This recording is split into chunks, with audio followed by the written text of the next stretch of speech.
Today I want to talk about euphemisms, why we use them, and why they might not be the most effective way to communicate.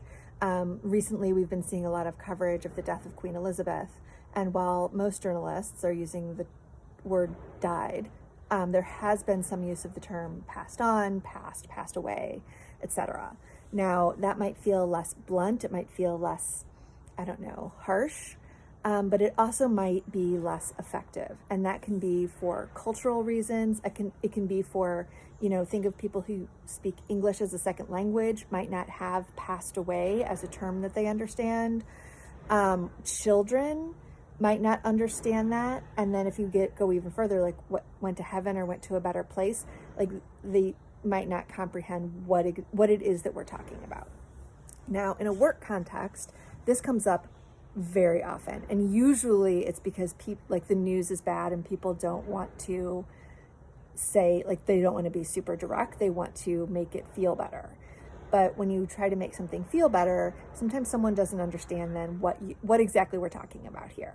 So for instance, if my position has been eliminated, okay, does that mean that I need to move into a different position within the company?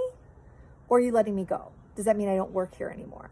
You need to tell people that. And if you want to say your position's been eliminated and you'll no longer be employed by the company, that's fine. You don't have to say you're out or something really harsh.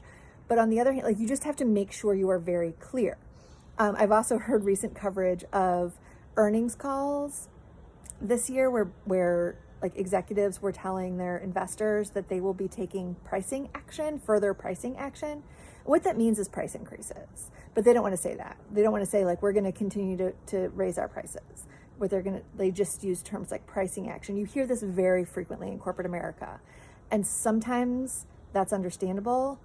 But if people need to understand and take action on your information, using the words and talking about what you're talking about, just say what you're talking about, is going to be the most effective way to do that. So euphemisms might make you feel better, and you might think they're making your audience feel better, but they're actually could just be confusing people and confusing your message.